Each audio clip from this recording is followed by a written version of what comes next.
सभी को जय मसीह की। आज मैं आप लोगों को बताना चाहूँगा कि एक विश्वासी के जीवन में कष्ट, दुख और क्लेश क्यों होते हैं। क्या आपको पता है ये हमारे फायदे के लिए होते हैं। आप लोग सोचोगे कि कष्ट और दुख और क्लेश कोई फ़ायदे के लिए होते हैं, पर ये बात सच है। मैं परमेश्वर के वचन में से ही बताऊँगा। पर ये कष्ट और दुख और क्लेश एक विश्वासी को सिद्ध होकर मसीह के कद तक पहुंचने के लिए कष्टों का, दुख और क्लेशों का अनुभव होना जरूरी है। एक विश्वासी के जीवन में कष्ट श्राप नहीं बल्कि आशीष ही होते हैं, फायदे के लिए होते हैं, यानी कि आशीषमय होते हैं। कष्टों के द्वारा हर एक विश्वासी की परख होती है। कष्टों के द्वारा क्या होता है? हर एक विश्वासी की परख होती है। जैसे कुछ वचनों में मैं बताऊंगा कि जैसे सोना है, चांदी है, ये सब किस में भट्टी में डालकर निखारे जाते हैं। जितना ज़्यादा हम उसको भट्टी में डालते हैं उतना ही ज़्यादा उनके अंदर निखार आता है। ऐसे मनुष्य जब कष्टों में और दुखों में और क्लेश में होता है तो क्या होता है? उसकी भी परख होती है, उसके अंदर भी निखार आता है, जिससे उनका शारीरिक जो स्वभाव है बदलता है। कष्टों और दुखों और क्लेशों के द्वारा मनुष्य का शारीरिक स्वभाव बदलता है और वह दूसरों को तसल्ली देने के लिए सक्षम बनते हैं। मसीह के साथ संगी वारिस भी बनते हैं। क्या आपको पता है? नहीं, आज आप पहली बार शायद सुन रहे होंगे कि कष्टों के द्वारा, कष्ट हमारे जीवन में क्या तसल्ली का कार्य देते हैं और हमारे फायदे के लिए होते हैं। हम देखेंगे, परमेश्वर के वचन में से देखेंगे। ऐसे तो मैं बताना आपके लिए अच्छा भी नहीं होगा, आप सोचेंगे कि अपनी तरफ से बोल रहा है। मैं परमेश्वर के वचन में से पहला पत्रस 1 का 7 पढ़ के आप लोगों को सुनाऊंगा। और यह इसलिए है, यानी दुख और क्लेश, कष्ट किस लिए? यह इसलिए है कि तुम्हारा परखा हुआ विश्वास, जो आग से ताए हुए नासमान सोने से भी कहीं अधिक बहुमूल्य है, और यीशु मसीह के प्रकट होने पर प्रशंसा और महिमा और आदर का कारण ठहरे। ये इसलिए है, जब हम जैसे यीशु मसीह आएगा तो हमारे लिए क्या होगा? मतलब दुख और क्लेश हमारी प्रशंसा और महिमा और आदर का कारण होगा। क्या आपको पता था ये?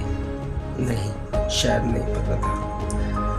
अब इन बातों को ध्यान से सुन लेना। वहीं जब कष्ट आए, निराश या हताश या परेशानी होना है, और बल्कि खुशी होना है, क्योंकि कष्टों और दुखों और क्लेशों में परमेश्वर हमें कुछ न कुछ सिखाने की कोशिश कर रहा होता है। हम रोमियो 8 का 17 और 18 भी देखेंगे, यहाँ पर भी देख लेंगे हम परमेश्वर के वचन में। और यदि संतान है तो वारिस भी। हम क्या है? परमेश्वर की संतान है। यदि संतान है तो क्या है? वारिस भी है। वन परमेश्वर के वारिस और मसीह के संगी वारिस, कि जब हम उसके साथ दुख उठाए तो उसके साथ महिमा भी पाए। जैसे यीशु मसीह ने दुख उठाकर क्या हुआ? दुख उठाए और महिमा पाई, वैसे ही यीशु मसीह जैसे महिमा का पात्र हुआ, वैसे ही हम दुखों और क्लेशों और कष्टों के द्वारा परमेश्वर की महिमा पाएंगे।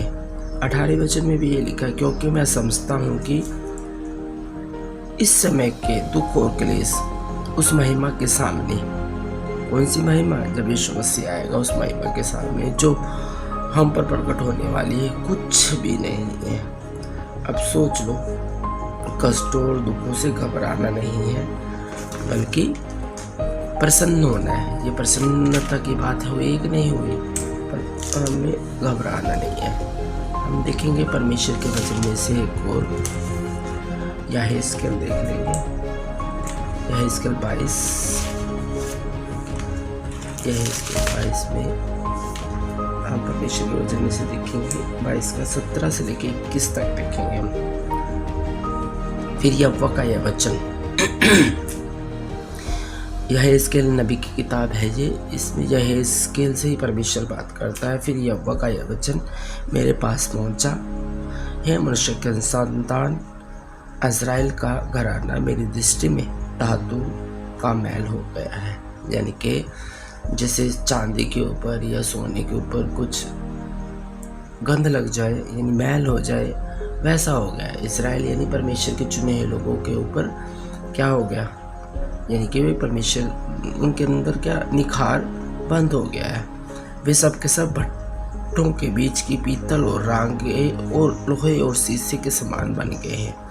वे चांदी की मैल के समान हो गए हैं, यानी जैसे चांदी के ऊपर कुछ गंध लग जाए ना, वैसे हो गए, यानी कि उनकी चमक जाती रही है। इसी कारण प्रभु यहोवा उनसे यूं कहता है, इसलिए कि तुम सब के सब धातु के मैल के समान बन गए हो। परमेश्वर अपने दासों से ऐसे बात करता है, बता रहा है, क्या कह रहा है कि तुम सब धातु की मैल के समान बन गए हो। अतः देखो, मैं तुमको यरूशलेम के भीतर इकट्ठा करने पर हूँ। जैसे लोग चांदी, पीतल, लोहा, शीशा और रांगा इसलिए भट्टी के भीतर बटोर कर रखते हैं कि उन्हें आग लगाकर पिघलाए। परमेश्वर क्या करने पर है, लोगों को पिघलाएगा ताकि वो उनके अंदर निखार लेके आए। यानी कि जैसे चांदी, सोना, पीतल और शीशा और रांगा को पिघलाया जाता है, जितना पिघलाया जाता है तो मैल उतनी बाहर निकल जाती है और उनके अंदर निखार आ जाता है। वैसे ही मैं तुमको भी अपनी कोप और जलजलाहट से इकट्ठा करके वहीं रख कर पिघला दूंगा। परमेश्वर भी अपने लोगों को पिघलाने की बात कर रहा है ताकि उनके अंदर भी जैसे सोना चांदी चमकता है वैसे वो भी चमके। मैं तुमको वहां बटोर कर अपने रोज की आग में फेंकूंगा। तुम उनके बीच पिघलाए जाओगे। जैसे चांदी भट्टी के बीच पिघलाई जाती है, वैसे ही तुम उनके बीच में पिघलाए जाओगे। तब तुम जान लोगे कि जिसने हम पर अपनी जलजलाहट भड़काई है वह यहोवा है। यानी परमेश्वर हमारा भलाई चाहता है। जब हमारे अंदर कुछ कमी आ जाती है तो परमेश्वर अपनी इच्छा से हमें पिघलाता भी है। दुख और क्लेश और कष्ट जो होते हैं ये परमेश्वर की तरफ से ही होते हैं। अभी परमेश्वर के वचन में से हम एक और देख लेंगे, जकरिया 13 का 9 वचन। यहाँ पर भी क्या लिखा है हम पढ़ लेंगे। परमेश्वर के वचन में से 13 का 9 वचन, उस तिहाई को मैं आग में डालकर ऐसा निर्मल करूंगा। यहाँ पर भी परमेश्वर अपने दास जकरिया को बताता है कि 1/3 भाग यानी कि परमेश्वर अपने लोगों को आग में डालकर ऐसा निर्मल कहता है करूंगा, जैसा रूपा निर्मल किया जाता है, जैसे रुपए निर्मल किए जाते हो, ऐसा जांचूंगा जैसे सोना जांचा जाता है। जैसे सोने को कैसे जांचते हैं, कठौती के ऊपर या आग की भट्टी में डालकर, और कठौती के ऊपर उसको जांचा जाता है।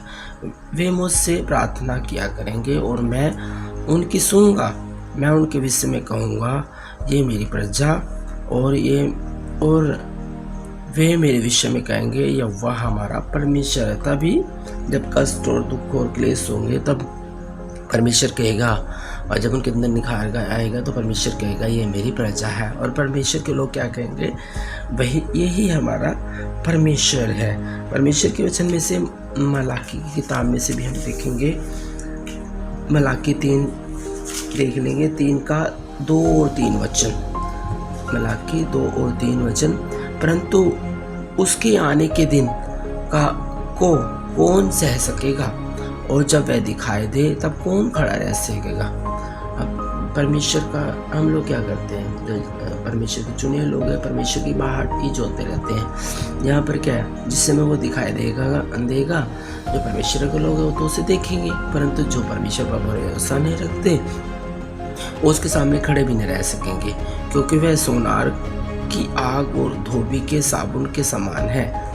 वह रुपये को ताने वाला और शुद्ध करने वाला बनेगा और लेवियों को शुद्ध करेगा और उनको रुपये सोने के समान निर्मल करेगा। तब वे यहोवा की भेंट धर्म से चढ़ाएंगे। यानी अब परमेश्वर ने साफ कह दिया कि वो उनको क्या करेगा, निर्मल करेगा। यानी दुखों और कष्टों के द्वारा ही परमेश्वर हमें निर्मल करता है। शुद्ध करने के लिए हमें क्या कष्ट और दुख आने ज़रूरी है। यदि नहीं आते तो इसका मतलब देख लो परमेश्वर हमें परख नहीं रहा। यदि परखेगा तो ये दुख और क्लेश आने ज़रूरी है।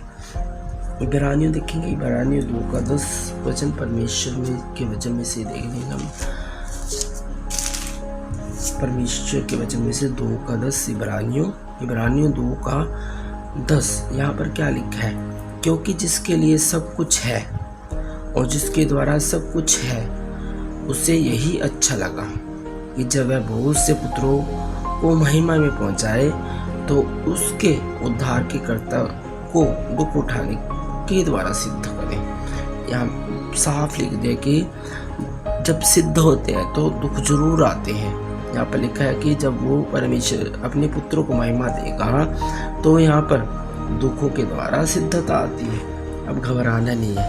परमेश्वर के वचन से हमने सीखा है कि दुखों के द्वारा ही सिद्धता आती है और तभी हम खरे निकलते हैं और हमारा जो शारीरिक स्वभाव है वो क्या बदलता जाता है। किसके द्वारा? दुखों और कष्टों के द्वारा। परमेश्वर के वचन में से हम एक और बात देखेंगे। 2 कुरिन्थियों 1:4 से लेके 7 तक देखेंगे हम। 2 कुरिन्थियों 1:4 से लेके 7 तक। यदि मेरा भी जाना उचित हुआ, या परमेश्वर का दास पौलुस क्या कहता है? यदि मेरा भी जाना हुआ तो वे मेरे साथ जाएंगे, वे मेरे साथ जाएंगे। मैं मक्किदुनिया होकर तुम्हारे पास आऊँगा, क्योंकि मुझे मक्किदुनिया होकर जाना ही है, परंतु संभव है कि तुम्हारे यहाँ ही ठहर जाऊं और सर्द ऋतु तुम्हारे यहाँ काटूं।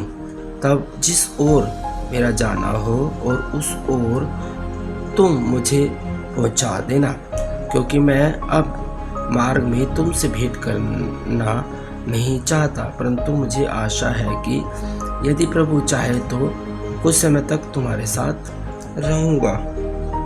परमेश्वर के दास कैसे कैसे मतलब जहाँ ठहराता है परमेश्वर अपने लोगों को वहीं ठहरा देता है, चाहे वहाँ कष्ट हो चाहे पीड़ा हो।